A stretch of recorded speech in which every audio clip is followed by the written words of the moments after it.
Guys, good morning, welcome back to my channel. আশা করছি তোমরা সকলে খুব ভালো আছো। তো নতুন একটা ভিডিও নিয়ে সকাল সকাল চলে আসলাম। এখন বাজে হচ্ছে সকাল ওই 8:30 মতন। তো এখন আমি আর মা দুজনে মিলে, এই যে মা এখানে সবজি কাটতে বসেছে, মাকে আমি একটু একটু করে হেল্প করে দেবো। আর ওইদিকে দেখতে পাচ্ছ আমাদের জলের মেশিনটা নিচে রাখা, কারণ হচ্ছে জলের মেশিনটা একটু প্রবলেম হয়েছে। জল একা একা উঠে যাচ্ছে, জল একা একা পড়ে যাচ্ছে, এসব হচ্ছে। তো যাই হোক, চলো ভিডিওটা শুরু করা যাক। আশা করবো তোমাদের আজকের এই ভিডিওটা দেখতে খুব খুব খুব ভালো লাগবে। তো চলো ভিডিওটা শুরু করা যাক। তো এই যে এখানে মা একটু বাঁধাকপি নিয়ে নিয়েছে, আর এখানে এই দেখো পটল রয়েছে। পটলগুলো আমি এখন খোসা ছাড়িয়ে নেব, নিয়ে কাটবো। তো এইদিকে এই কি বলে এটাকে, ক্যাপসিকামটা দেখো অবস্থা খুব খারাপ, এটাও কিছু একটা ব্যবস্থা করতে হবে। তো চলো কাটাকাটি শুরু করা যাক।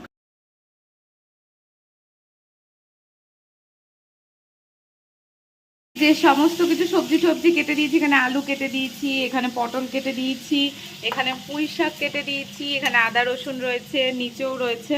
দাঁড়াও দেখি, তুলতে পারলে দেখাচ্ছি। এখানেও সবজি রয়েছে, সব মিক্স ভেজ টাইপের হবে। আর এখানে আছে হচ্ছে চিংড়ি মাছ, মা যেটা এই যেখান থেকে খোসা ছাড়িয়ে ছাড়িয়ে ওখানে রাখছে। এখানে আছে হচ্ছে ইলিশ মাছের মাথা, আর এখানে আছে হচ্ছে রুই মাছের মাথা, লেজা মাছ, আর এখানে হচ্ছে ভাজা হচ্ছে ইলিশ মাছ। এখানে মায়ের কাছে আছে হচ্ছে রুই মাছ। কি হলো, মঙ্গলবার, মা আজকে অফিসে যাচ্ছে না, একটু দরকারের জন্য। আর মাসিও আজকে আসেনি, মানে রান্নার মাসি। তো ওই জন্যই মা করছে সব কিছু রান্না বান্না। তো যাই হোক, এখন বসবো, কাটাকুটি করে উঠলাম, এখন একটুখানি বসে টসে নিই, তারপরে আবার তোমাদের সাথে দেখা করছি। আমাদের ব্রেকফাস্ট করা কমপ্লিট। আজকে ব্রেকফাস্টে খেয়েছি হচ্ছে গরম গরম সিদ্ধ ভাত, মানে ওই আলু সিদ্ধ, কুমড়ো সিদ্ধ, তারপরে হচ্ছে টমেটো সিদ্ধ, এগুলো সমস্ত কিছু সিদ্ধ দিয়ে ভাত, আর তার সাথে হচ্ছে ইলিশ মাছ ভাজা। আর এখন ওই যে ভদুকে খেতে দেওয়া হয়েছে হচ্ছে জানলাতে, ও যাবে না খেতে ওখানে ঘরে। তো এটাই, ভাত ভাত খেয়ে এখন উঠলাম, একদম গরম গরম অনেকদিন পরে সিদ্ধ ভাত খেলাম সকালবেলা মাছ ভাজা দিয়ে, হেভি লাগলো। তো যাই হোক, এখন যাবো হচ্ছে মাসিদের বাড়িতে। জলের বোতলে একটাও জল নেই, তো জল নিয়ে আসতে যাবো। সকালবেলা বললাম না জলের মেশিনটা আমাদের খারাপ হয়ে গেছে আর কি। চল, বেরিয়ে পড়লাম কিছু টুকটাক জিনিসপত্র কিনতে। সামনেই যাচ্ছি ঘুরতে, তো তার জন্যই কিছু টুকটাক জিনিসপত্র নেব। তার আগে নেব হচ্ছে আমার ভদুপুকুর জন্য কানের একটা ড্রপ। আর এখানে এসেই দেখো, দেখে নিয়েছি দুর্গাপুজোর প্যান্ডেল তৈরি হচ্ছে, মনটা খুশি খুশি হয়ে গেল। তারপরে সোজা চলে আসলাম ব্যারাকপুরে স্মার্ট বাজার থেকে কিছু টুকটাক নেওয়ার জন্যই চলে এসেছি। এখানে এখন চকলেট দেখছিলাম, বেশ সুন্দর, এটার ওপরে 5% ডিসকাউন্ট ছিল। মোটামুটি সমস্ত জিনিসের ওপরেই ডিসকাউন্ট চলছিল, ভালো, মানে বেশ রিজনেবল প্রাইসেই চলছিল সব। তো যাই হোক, এখান থেকে একটা পন্ডস নিয়ে নিলাম। তোমরা গেস করো কেনাকাটা দেখে আমরা কোথায় ঘুরতে যাচ্ছি, যদি পারো তো কমেন্ট করে জানিও। তো যাই হোক, এখান থেকে এবার নিচ্ছি হচ্ছে বাড়ির জন্য কিছু টুকটাক জিনিস। আর এই কাপগুলো দেখো কি ভালো লাগছে না দেখতে, কালারটা এত সুন্দর, বেবি পিঙ্ক কালার, ভীষণ ভালো লাগছে। তো এখন এই যে চারিদিকে ঘুরে ঘুরে দেখছিলাম কি কি আছে, কিসের ওপরে কিসের, মানে কতটা ছাড় দিয়েছে সেইগুলোই দেখছিলাম। এই কন্টেনারগুলোও ভীষণ ভালো লাগছিল, আর এই দেখো এই কাপগুলোও ভীষণ ভালো লাগছিল। তো এত কিছু নিয়ে যাওয়ার মতন মানে ইয়ে ছিল না, টাইম ছিল না, সাথে ব্যাগও ছিল না। তো যেটুকু কেনা সেটুকুই কিনে নিয়েছি। আর এখান থেকে একটা সফট ড্রিঙ্কস নিয়ে নিয়েছি।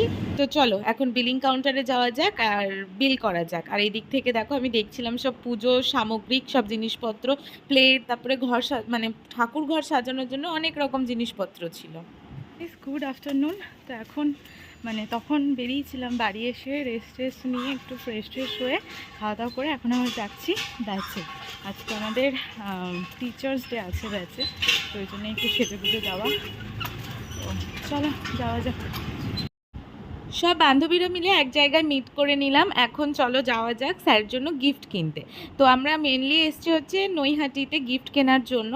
তো চলো এখন, মানে নৈহাটিতে যারা থাকে তারা আমাদেরকে বললো যে একটা নতুন শপ খুলেছে, ওখানে নাকি বেশ ভালো ভালো জিনিসপত্র পাওয়া যাচ্ছে, তো সেখানেই আসলাম। তো চলো, এই যে এইটা হলো দোকানটার, বিশ্বাস করো আমার একদমই দোকানটার নাম মনে নেই, ইভেন আমি ওপরের মানে দোকানের নামটাও তুলতে ভুলে গেছি। আর এখন এই যে দেখা হচ্ছে স্যারের জন্য গিফট, পাঞ্জাবি দেখছিলাম, বেশ ভালো লাগছিল পাঞ্জাবিগুলো। তো ফাইনালি এই শার্টটা দেখি কেমন লাগছে তোর গায়ে, পাঞ্জাবি নেওয়া হয়নি। এখন চলে আসলাম স্যারের জন্য একটা কেক নিতে। তো চুজ করা হচ্ছে সবাই মিলে কোন কেকটা নেব। তো ফাইনালি কেকও চুজ করা হয়েছে, এই যে এইটা নিচ্ছি। তো চলো এর ওপরে এখন হ্যাপি টিচার্স ডে লেখা যাক। Happy teachers day, special cake কত দেখো। গিফট কিনে নিয়ে একদম চলে আসলাম ট্রেন ধরে স্যারের ব্যাচে। এখন সবাই বসে রয়েছি আর বাদবাকিদের আসার অপেক্ষায়। স্যারও চলে এসেছেন আমাদের। তো এখন বসে বসে স্যারের সাথে গল্প করছি, তারপরে এটা ওটা সেটা আলোচনা করছিলাম, ব্যাস এটাই। কেকের একটা ফটো তুলে হ্যাঁ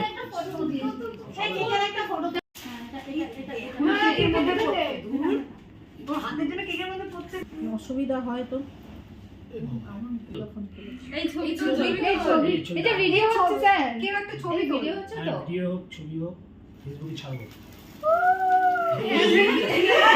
হ্যাপি টিচার্স ডে স্যার। তোমরা দেখতেই পাচ্ছ ফোনের মধ্যে আমাদের এক বান্ধবী ভিডিও কলে স্যারের কেক কাটা দেখছে। ও শারীরিক দিক থেকে একটু অসুস্থ থাকার জন্য আসতে পারিনি, তো ওকে এইভাবেই ফোনে হ্যাপি টিচার্স ডে স্যার। কেমন লাগছে? ঘর এদিকে ঘর। করাই আছে, অন করা আছে, অন করা আছে। কেমন লাগছে বল? আরে লুকাচ্ছিস কেন? খা খা খা। ভালো লাগছে। ক্রিম দিয়ে চার দাও। এই ক্রিমটা একটু চাপ দাও না। হাত দিয়ে যা, চেপে দাও। আরে না, এইভাবে করে চাপা। ও চুড়িটা চলে এসেছি। এখন বাজে হচ্ছে রাত্রি 9টা মতন। আমি এখানে নেমেছিলাম যখন, তখন 8টা মতন বাজে। তো ওখান থেকে ডান্স ক্লাসে গেছিলাম, এই জাস্ট বাড়ি ঢুকলাম। এখনো মেকআপ টেকআপ, মানে মেকআপ বলতে ওই লিপস্টিক আর আইলাইনার কিছুই তুলিনি। তো স্যার আমাদেরকে রিটার্ন গিফট হিসেবে এখানে বিরিয়ানি দিয়েছে, চিকেন বিরিয়ানি। তো চলো, গন্ধ তো ভীষণ ভালো আসছে, খেয়ে নিই। আর ভিডিওটা এখানে এন্ড করছি। যদি তোমাদের এই ভিডিওটা দেখতে ভালো লেগে থাকে তাহলে অবশ্যই লাইক কমেন্ট শেয়ার আর সাবস্ক্রাইব করো। সাবস্ক্রাইব করে রেখো অবশ্যই, কারণ এর পরের ভিডিওগুলো হতে চলেছে ভীষণ ভালো। তো চলো আপাতত টাটা, গুড নাইট। দেখা হচ্ছে খুব তাড়াতাড়ি নতুন একটা ভিডিওর সাথে। চলো টাটা, বাই বাই।